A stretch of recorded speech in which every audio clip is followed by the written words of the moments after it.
Hey guys, this is Whitney, and welcome back to another episode of Spastic Chatter.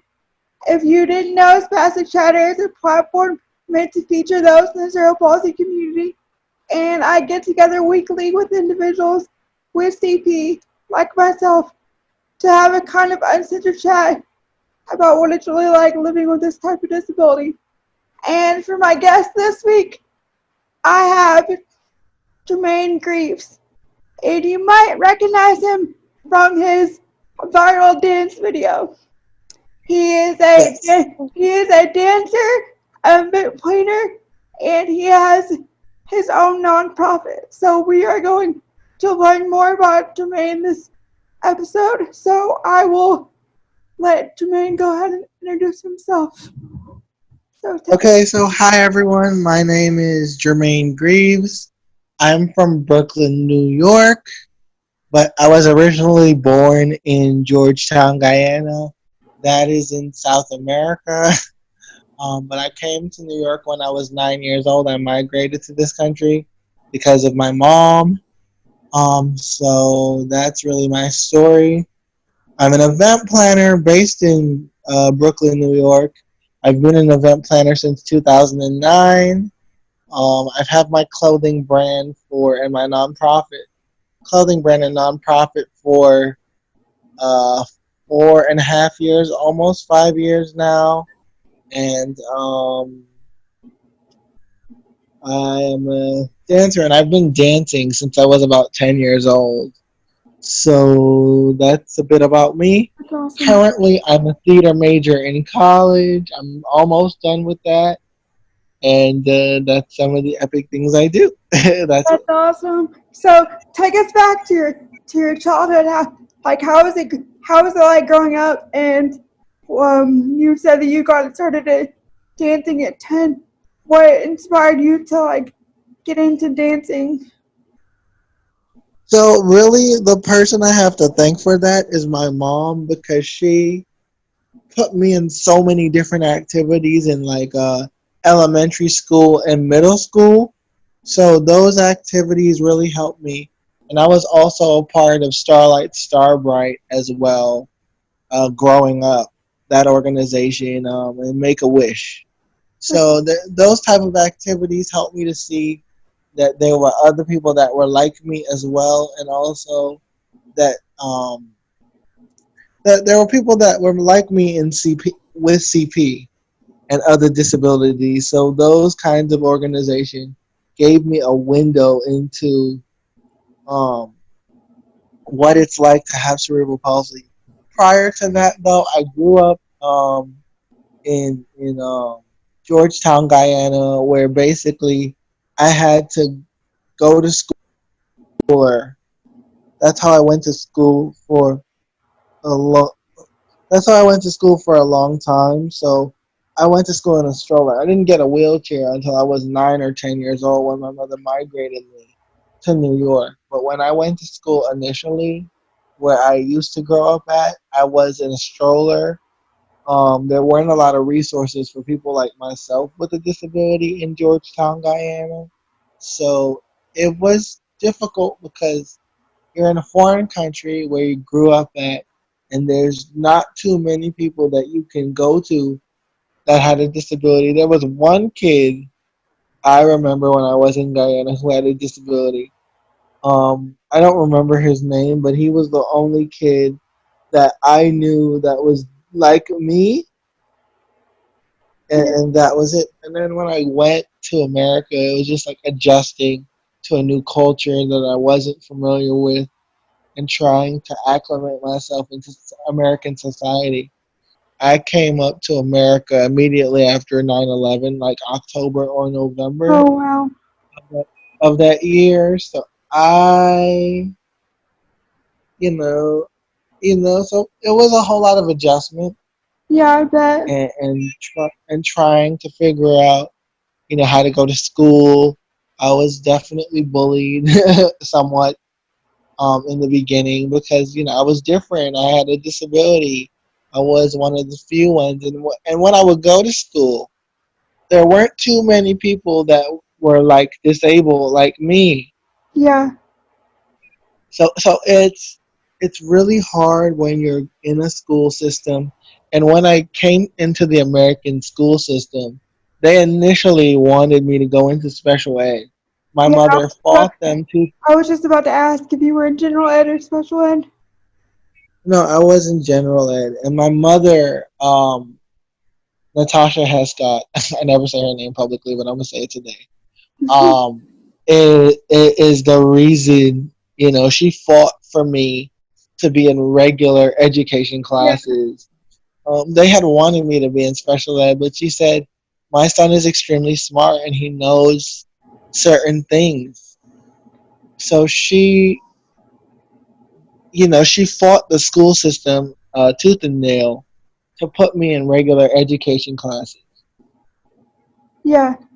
I can kind of relate to that because when my mom had to go through the same process. Like they want to put you in special ed, but we don't really need to be we don't really need that support.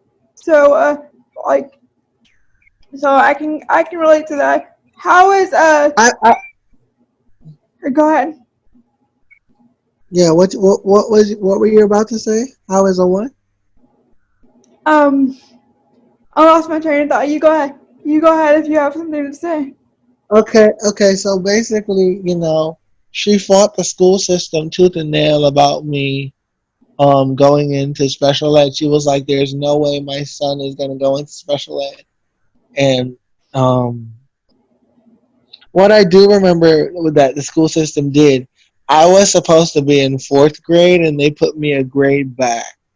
Yeah. Like they put me Is in that just because third. you came from a different country or It was more so the testing at the time, and because I came from a different country, and they weren't sure if I could catch up per se. yeah. Um, blah blah blah. We did the testing. The testing wasn't up to par, so they put me in third grade. I was like, okay, whatever, fine. Yeah. So I did what I had. Um, but when I initially came, I was in fourth. But as I went on, they were like, oh, he needs to be in third. So I was just like, okay, whatever. I did what I had to do. I graduated in 2011, and but being in regular classes for me were not as hard as people made it out to be, because Yeah. I did what any other student could do and probably more. Yeah. My mother put me in so many activities when I was younger. I went to a program at NYU.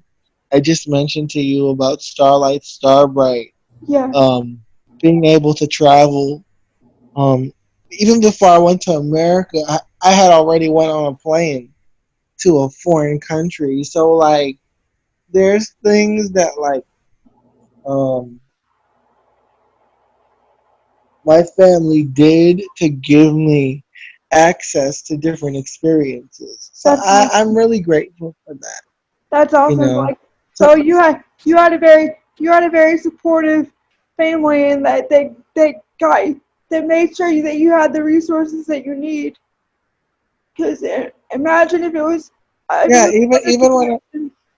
even when I was in Guyana, I went to physical therapy and stuff like that. So like, there's and one of the things I know to be true with as somebody with CP, um, we get spasms a lot, and we have Yeah, nerve damage a lot, and it may take us a little longer to get something done. So the families have to realize with somebody with cerebral palsy, you have to have patience. exactly. It's And a lot of the times, people don't have the patience to necessarily deal with you because they're so caught up in trying to make you as normal as possible. Exactly. I can totally relate to that. So let's talk about your dancing. Was have you were you like you were you like in a group for dancing growing up, or like was it just like your hobby and then it turned into something, or Well, like You know what? Dancing started for me in school. So I danced in school, like in school plays and like stuff in elementary and middle school. When I got to high school, which was a performing arts high school, I Oh, got a little bit nervous because all the kids could sing, all the kids could dance, and I was trying to figure out where I could fit in. yeah, Um, since I've been back in college, the two times I've been back to school, I'm a theater major, and they do find ways to accommodate me. So my nerves about being accommodated as a disabled person that's in the performing arts field is out the window because there's more access, there's yeah, more resources now, and because of Allie, funny story about Allie Stone is like when she was on the Glee project. I actually tweeted her a while, like years ago, really? because yeah, I have the old tweets. It's really old, but like for me, I was shocked because I felt like I was the only person that was doing musical theater, and Yeah, seeing her do that, and her even winning the Emmy or the Tony, gave me a chance to realize I can go and do theater just like her in a wheelchair. that's Because awesome. I didn't think it was possible. So Yeah, because of and- her, I I know that me doing what I'm doing is not in vain. I just got to get the degree and then change the world. yeah, that's awesome. And then look at But you. but you know, You have you have a viral dance video that's already like that's already like reached like however many people. How did that feel when your video went viral? my video going viral. That's a good question. The viral dance video for me, as I realize what the video means, I feel like for me, the video is a representation of a regular person with a Yeah, disability having fun. Because again, when people look at disability, they look at disability from a place of help. exactly. They don't they don't look at a disability as a person. That video shattered every single type of stereotype you thought. And might I add, I look really good in that video. The outfit Yeah, choice was on point that day.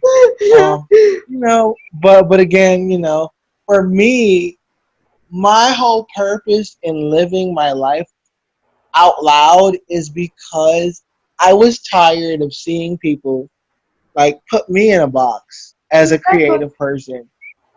So I just said, I don't care if I'm in a wheelchair. I'm gonna have fun. I don't care if you see me. I'm gonna always look good. I'm gonna like Exactly. the choices I make for myself is a personal choice for me. The clothes I wear, the outfits you see on Instagram, that's all me. But it's me being bold is a choice. Like just living my life how I want to live it. And I Yeah. think that's something it's a personal choice. So that brings me to that. That's good to me for my next question. How do you define self confidence and how do you stay confident? How do I define self confidence? That's a good question. I would say self confidence is knowing exactly who you are. Because if you don't know who you are, you can't be good to other people. Like you have to know yourself, the good and the bad parts of you, like every part of you. Yeah, And just having that awareness of who you are as a person, like what things make you upset, what things you don't like, what things you do like, and what makes you who you are. I think for me, what has helped me over the years is having people in my life that give me things to lift me up and help me as a person. yeah. Because That's I very don't I don't think I would be I don't think I would be where I am without those people and then some. I yeah. have friends, I have family, I have people that just love me for me and help me because they see I'm trying. That's very cool. So So so are you, go ahead. And that's a big thing for me, like having a support system and having people that believe in who you are and Yeah, where you're going. 'Cause exactly. Who wanna push you forward and not set you back. So that's true. yeah. So what about what you want to talk about your event planning? Like how's Yes, that I can. go? Yes, I can. Event planning, my journey into that. I started in 2009 when a promoter invited me out to a club just to. But what people don't know about me promoting parties is I came as a regular consumer. Yeah, What ended up what ended up happening for me is because I went out. I didn't go out a lot, but when I did go out, people were attracted to my energy and what I bought in the space. that's cool. So So, you so you go to these events, and you meet all these people, and you realize like what you're doing is changing how people see you. And people ask me, "Am I a disability advocate?" And I say yes. I say yes because I live with my disability every single day, and just by me being in certain spaces, it starts the conversation. exactly, and you being so bold and like caring about your appearance and like just being out there gives like a whole new perspective of disability, and people are just like, wow, like they want to get to like I can imagine they want to get to know you, not because of your wheelchair, just because of the kind of person you give off, or the personality you give off, and like the vibe. If that makes sense. That's definitely true. I do have a lot of people. I had somebody recently tell me, like, you're such an inspiration. Like, you're really living your life. I don't know anybody that's like you. So I think the ultimate goal for me and just in general, my long term goal with my platform is just to show people to live their lives. Have fun. Don't let your wheelchair stop you. Don't let what people tell you about yourself stop you, and don't let your own insecurities stop you, because a lot of the times what we think about ourselves only amplifies a billion times worse. Exactly. So, do you want to talk so about so your nonprofit? yes, I can. Next thing, so I have a clothing brand called Not Like the Other Kids. The website is www.notliketheotherkids.com. um It was started by myself and a good friend of mine who designs the merch, called Dave Noodles. And his clothing brand company is Stereotype Co. But without Dave's help and support for my merchandise, I wouldn't be anywhere. I wouldn't be making any kind of money, and I also wouldn't be able to do the things I've been doing right now. Yeah, We've been able to do Puerto Rican relief efforts when there was that's an issue with cool. Puerto Rico. I actually helped a young girl who had leukemia at the time to cover her medical costs. That's awesome. So, so it's another person with a disability, and I also have a disability. So that was a personal story to me because, like, I know what it is to have to go to the hospital or do surgeries or cover medical costs or get help with a wheelchair. And also, when I started my clothing brand at the time, I needed money to fund for a wheelchair. So, like, Yeah, I was doing I was raising money at the time for a wheelchair. We took a line from the interview I did and we made it into a clothing brand. And we have sold.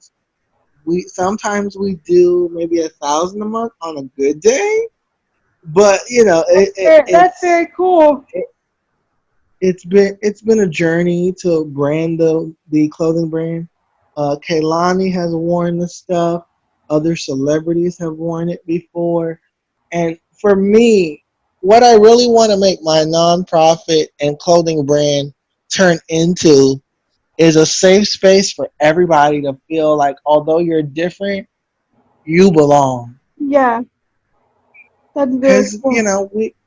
we all have this thing where we feel like no matter what we do, we're outside the box. So the clothing brand for me is something that not only supports people with disabilities, but people who just feel like they don't have a place in the world. So that's a big thing for me. You Yeah, know, with everything that's going on in our current climate, it's important that we bring not only diversity together, but everyone together, you know, with what we're seeing on the news and very in our true. world. We have Very, a lot more work to do, not for every community in this country and across the world and globally. There's so much going on, and it's extremely important that we understand that we are truly all in this together. Because yes, if you don't come together, you break things apart, exactly. and that's even more dangerous. You know, my clothing brand for me right now, we're doing a campaign for the National Disability Coalition of African Americans. Yeah, It's an organization that's based in Jersey City, but right now the clothing brand is donating proceeds. And also during the pandemic, we've done things like help families during the pandemic. You know, with whatever little money we've made and stuff like that. So we're doing that still. We're collecting stories for people who are going through things during these uncertain times. And we're just giving back and helping those that need help, that's different awesome. organizations and people. So that's what I do all day, every day. I dig through the That, emails, I look through stories. that sounds like it's very cool, like very rad. I'm all about that. So, Jermaine, do you Yeah. have, closing out, do you have any advice for others that want to get themselves out there or like any life advice in general? What I would say to people is take that first step to say hi. You know, take that first step to say hello and really just get to know people. Um, as I've gotten older, it's not about being friendly, but like, what do you bring to the table? Exactly. Are you a good friend? Are you a good acquaintance? Are you a good something? Because even if they're not your friend, can they be acquainted with you? Even if they're not really really close to you, can they know you enough that if they're able to help you, they can? So that's what I've learned in my 28 years of life. Like you just have to know people well enough to understand who they are, That's and they're either for you or against you. So that's one of the things I know to be true now as I've become older. And just yes, because you have a good heart does not mean you can't have boundaries. So like it's important to have a boundary. It's important to like say no. Because a lot of the times people with disabilities, people look to us as some type of vulnerable population that can't yeah, help ourselves. We can help ourselves. We do have jobs. We do live on our own. Like I live by myself, yeah, but no one would know that if they just assume. They just yeah. assume They're just like gonna I assume. have I have caregivers 24/7. I definitely don't. They actually don't. They're not always here. You Yeah, know, so like that's what people don't know. Like yeah, I take care of myself most of the time. Like everything you've seen me do, I've done it from my phone. I've edited stuff from my phone. I have a camera. I edit from there. I have software. So like, you know, I promote myself and I push my own brand. I don't that's wait awesome. on anyone to push my brand for me, and I'm the one reaching out and emailing podcasts and like Yeah, doing that groundwork. So like, yeah. you That's. know, but like I feel like as people with disabilities, we have to, or like anyone in general, we have to make that path, create that path for ourselves. So if you if you want something, you have to go after it. Like nobody's gonna give it to you. yeah, that's definitely true. I mean, what I will say this though before the podcast is over, I am working on a children's book. You are. That's cool. So Yeah, So that's coming sometime at the end of the year or sometime next year, for That's sure. awesome. So we're gonna have to look out for that. All Yes. so where can people follow you on social media? My name is Jermaine, JermaneGreaves. My two websites are www.notliketheotherkids.com and www.jermainegreaves.com. And Those are where all you can find me. you want And to all of my social media is under the same name, Jermaine Greaves, JermaneGreaves. and all of that will be linked in the description below. And thank you, Jermaine, for agreeing to be on Spastic Chatter. I've really enjoyed it, and I love your personality and what you're doing, and keep after it. I'm gonna have to go look at your clothing brand and order something now. You got me intrigued. Uh, Yes, thank you, Whitney. so, if anybody's watching this and they want to be on an episode of Spastic Chatter, there is an email link in the description, or you can comment below. And until next week, or check back next week for another episode of Spastic Chatter. Thanks. Yes. Bye. Bye.